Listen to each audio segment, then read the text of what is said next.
uragiye no muri relation ku bana b'abakobwa cyangwa umwana w'umuhungu akagenda ntiyabagije Imana hanyuma yashika. Haleluya.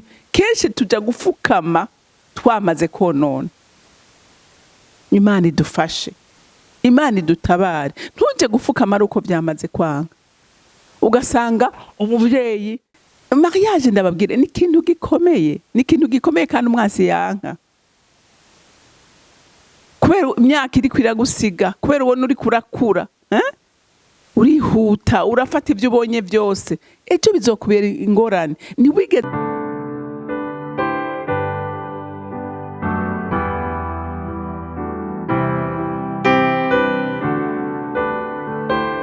muri CANAAN TV. Ndanezerewe kandi gusubira guhura namwe ngo tuganire ijambo ry'Imana. Ariko imbere yuko dutangura kuganira, reka tubanze dusenge. Nje imbere yawe Mwami Imana nkuninahaza, nje imbere yawe ntazira izina ryawe, nje imbere yawe Mwami Imana nifatanya n'ivyaremwe byose biriko biragushimagiza binahaza izina ryawe.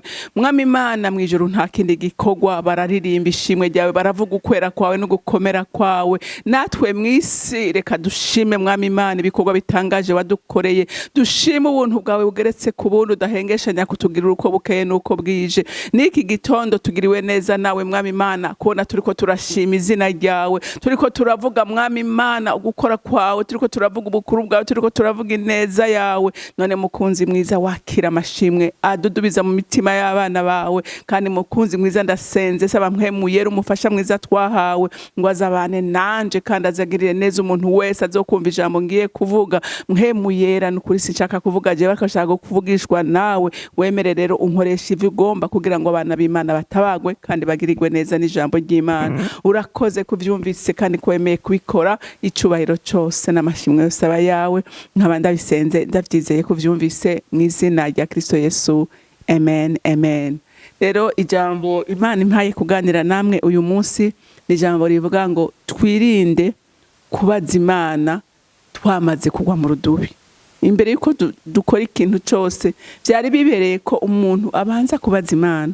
Kenshi nk'abana b'Imana turata mu rudubi ibintu, hanyuma twabona bibaye nabi tugagaruka kubaza Imana. Ariko Imana irashaka ko tuyibaza. Haleluya. Irashaka ko tuyibaza mu gikorwa cyose tugiye gukora, mu migambi yose tugiye gufata, tubanze kuyibaza twumve ko dufise confirmation y'Imana. Reka dusome muri Samuel wa mbere igice ca 23, turasoma kuva ku murongo wa mbere dushikane ku murongo wa 5. Dawidi atabara abikeyira. Bukeye babarira Dawidi baterega Abafilisitiya barateye ikeyira, bariko barasahura ivyandagaye ku mbuga. Nuko Dawidi asiguza Uhoraho ati, mbega nje kugwanya abo Bafilisitiya? Uhoraho yishura Dawidi ati, genda ubagwanye utabare abikeyira. Ariko ingabo za Dawidi ziramubaza ziti, ko twari dusanzwe dufise ubwoba tukirino i Buyuda, nitwaja ikeyira kugwana n'ingabo z'Abafilisitiya bizocura iki? Nuko Dawidi yongera gusiguza Uhoraho. Uhoraho aramwishura ati, haguruka umanuke uje ikeyira, kuko nzogabura Abafilisitiya mu maboko yawe. Nuko Dawidi ahagurukana n'ingabo ziwe baja ikeyira, bagwana n'Abafilisitiya, banyaga inka zabo, babatikiza agatikizo gakomeye. Uko niko Dawidi yatabaye ababa ikeyira. Amen. Murumva yuko abantu b'ikeyira bari batewe, hanyuma Dawidi ashaka kuja kubatabara. Ariko abo bari kumwe, ingabo zibo ziramubwira ati, none uyu munsi ko twumva dufise ubwoba ntidushobora kugenda, ati Abafilisitiya urazi bohaba batwica, bohaba batunesha. Dawidi amenya ibanga rikomeye. Haleluya. Amenya ibanga rikomeye, aravuga ati, reka mbanze nsenge, reka mbaze mbaza Imana, numve ko Imana inyemerera kuja gutabara ababikeyira. Dawidi ngo aragenda arasenga, hanyuma Imana iramubwira atumviriza, manuka ugenda utabare abikeyira. Kandi ngo barasubira bamubwira atumviriza, ati turafise ubwoba, ati barashobora kutumara. Dawidi ngo arasubira ubugira kabiri, aragenda arabaza Imana ati Imana uranyemereye kumanuka n'ingabo zanje tugende gutabara? Imana irasubira mubwira tumviriza ati genda, Abafilisitiya ndabaguhaye. Haleluya. Abafilisitiya uzobatsinda. Inge ndababwire bantu b'Imana, kenshi turakora ibintu ugasanga uragiye no muri relation ku bana b'abakobwa cyangwa umwana w'umuhungu akagenda ntiyabagije Imana, hanyuma yashika yagahura n'ingorane ugasanga ahubwo ari kwagaruka arira cyangwa yidogera Imana yibwira ngo Imana ntiyamutabaye, Imana ntiyamugiriye neza, Imana ntiyabanye nawe. Ntiyigeze ayibaza. Haleluya. Ntiyigeze ayibaza ngo yumve ko Imana imubwiye neza ko iyo relation ari amahoro. Cyangwa ugasanga umuntu hagurukanye igikorwa runaka akaja kugikora, ariko ntiyigeze abaza Imana ngo yumve ko Imana iri mu ruhande rwiwe. Haleluya. Bwaca ibintu bikagenda nabi, ugasanga umuntu niho ariko aratakamba aririra Imana. Haleluya. Rero bantu b'Imana, ikintu numva nangira ijambo numva ariko riransinda, kuko ni kenshi usanga mpaguruka ugasanga mpagurutse ntanabagije Imana kandi bikangirira ingaruka mbi. Twese rero nk'abana b'Imana by'ukuri iri jambo ico rikorera twigisha nuko atakintu na kimwe dukwiye gukora tutabanje gusenga. Haleluya. Cyane cyane abantu bizeye Imana, abantu bamenye Imana, kuko tuba dufise umwasa dufitiye ifuhe, dufise umwasi abashaka ko tumererwa nabi tubabara. Rero ni byiza yuko igikorwa cyose dukwiye gukora dukwiye kubanza gufukama tugasenga. Haleluya. Kenshi tuja gufukama twamaze konona. Imana idufashe, Imana idutabare. Ntuje gufukama uko byamaze kwanga, ugasanga umubyeyi ndiko ndivuga na jewe, ndiko ndivuga ndakuvuga nawe, ugasanga no mu ndero y'abana ugasanga ntidusengera abana bacu, ntitubasengera, ntitubaba hafi, ariko byamara kuyangara umuntu akagaruka kurondera Imana. Ariko Imana yashaka ko tuyivanga mu byacu vyose. Haleluya. Mu maproje yose dufise, mu bikorwa byose dukora, dukwiye kubanza gushira mu Imana. Haleluya. Imana ikaturabira ibyacu. Haleluya. Ico kibazo kirahari muri societe yacu, usanga Imana umengo tuza kwiyambaza ubwa kabiri. Niyo umuntu agwaye ugasanga nta no kwiyumvira gusenga. Oya, wiruka kwa muganga, ntubanje no gusenga ngo nico kiganza ciza c'Imana gikoresha uwo muganga.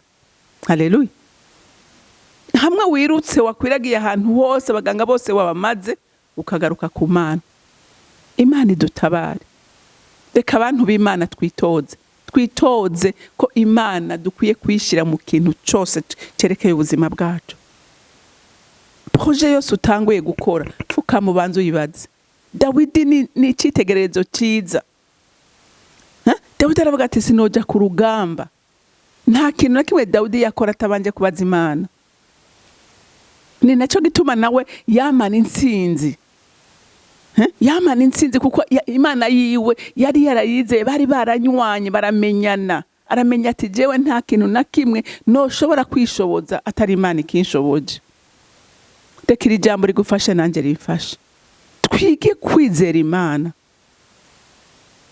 Ugasanga umuntu aratanguje n'igikorwa c'Imana, Imana ataco bigeze bavugana. Usanga kenshi bikunanira, usanga kenshi uhuriyamo n'intambara, ariko igihe hari Imana iguhagurukije ubwayo, ubu buziti hariwo twavuganye kandi yo nawe ibyo ukora byose wamumwisungu tumwami ngeze kuri iki, Mana mfata amaboko, Mana mfasha. Imana ikuba hafi. Kwera iki? Imana irakeneye iba umu associé wacu mu maproje yacu yose. La jeunesse, Imana yishire mu maproje ya mariage yanyu. Ugasanga umwana w'umuhungu cyangwa umwana w'umukobwa aravuze ngo ngo jewe ngo ujya muhungu jewe nzomuhindura. We nta bushobozi ufise bwo guhindura umuntu, ariko hamwe wabajije Imana, Imana ikakubwira ati n'uyu. Imana iba mu rugo rwawe, iba mu rugo rwawe. Umva mariage ndababwire ni ikintu gikomeye kandi umwasi yanka